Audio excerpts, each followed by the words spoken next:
nasa kanila yung buhay ko. Mahal ko yung mga ano ko kahit hindi ko man lang maibigay yung mga gusto nila ngayon. Sila yung inspirasyon ko sa buhay. Hindi tubos kay si Jesus, Diyos sa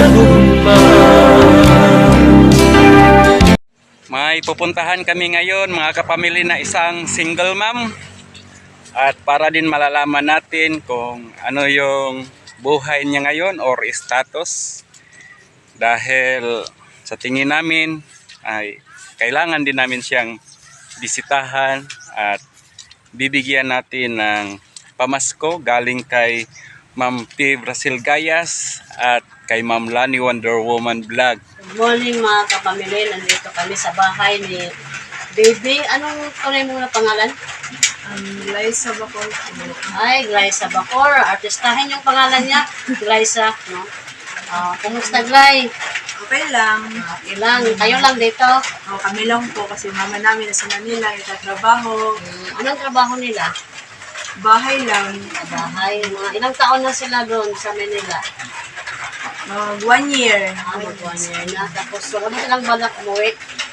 Meron. Kasi si mama lang, si papa ayaw daw muna. Doon muna sila. Kasama yung kapatid mo, di ba? Oo, kasama. Yung Sumunod pangalawa? sa akin. Pangalawa. So, ilan ba kayong magkapatid? 5. Ako yung pangalan. Pangalan. Tapos, nag-asawa ka na ba? Hindi pa. Ano? May 2 lang akong anak.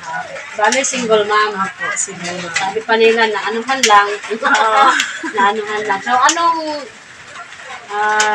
kumusta yung pagkain nyo dito? Minsan, wala kapag hindi nakakapadala si mama kasi busy. Kasya ba yung pinapadala ng mama mo dito sa pagkain nyo? Oo, minsan napapagkasya ko naman. Diba rin kasya mo? Oo. Sa mga kapatid mo, halimbawa, nag-aaral yung mga kapatid mo, ilan ba nag-aaral? 3 yan sila. Kasi ba yung mga nila, mga amutan sa eskwelahan, ay mga baon. Minsan hindi. Kasi kulang kasi ng pagkain, mga kailangan sa bahay. Sa time na walang-wala ka bitaw, wala kang nilapitan kasi yung mo, kapitbahay, walang-wala din. So, anong gagawin mo? Nangungutang sa tindahan kung may nagpapautang din. Tapos pag halimbawa hindi ka makapagdala, Wala, minsan hindi kami nakakain ng isang beses. isang beses. Ganun. Paano yung mga anak mo, maliliit pa, yung 2? Umiiyak na lang. Oo, ganun. Umiiyak Ano na lang. sasabihin mo na pag umiiyak ko, walang bigas, walang masaing? Sabi ko na gahanap na lang ako ng ibang paraan. Baka may nahiraman ako sa iba. Hindi ka ba nangingi na lang ng pagkain para mapakain yung anak mo? Minsan, kahit konting kanin lang po. Basta may maipakain niya sa kanila, yun yung ginagawa. Siyempre, para sa mga anak mo. Kahit sila na lang kung makakain. Dito na tayo sa personal life mo. Tatanungin kita, yung sa ganung sitwasyon mo, no, sabi mo, may 2 kang anak. So, yung nakaanak sa inyo, hindi ba nagsustento? Hindi po eh. Bakit? Ano ko po? Basta hindi. Wala. Nung simula nung nabuntis ako, hindi na sila nagkalamdang. Hindi rin ako humingi sa kanila. Malayo ba sila? Malayo? Dito na sa standard. Diba? Hindi ako humingi sa kanila. Ayaw din kasi nila mama. Gusto Paano na na yung sariling sikap na lang kung hanggang saan yung makaya kong maibigay sa kanila. Diyan naman din yung lola at lola nila. Handa din tumulong sa akin. Magbigay sa kanila. So, sa ato pa, sila ang nagsuporta sa inyo. Oo, sama yun. Kasi wala pa akong trabaho. So, paano kung, halimbawa, may lalaki na gusto sa'yo, yung akuin lahat ng responsibilidad, Siguro hindi muna. pag-isipan mo na. Ako kasi gusto ko makapagtrabaho muna. Kaya ibigay ko muna mga gusto ng mga anak ko. Talagang, maganda yan, Biso. Ano bang masasabi mo o payo mo sa mga kabataan ngayon na para din sila mapahamak. Unahin muna talaga yung pag-aaral, o sumuhay sa mga magulang.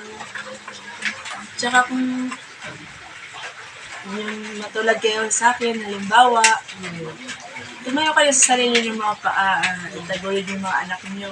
Paglaki nila, ma-realize nila na, ay, ito si mama, siya yung nagpalaki sa akin, siya yung nagbigay sa akin ng inspirasyon para maabot ko rin yung pangarap ko, ganyan. Oo, yun. So, gaano mo kamahal yung mga anak mo?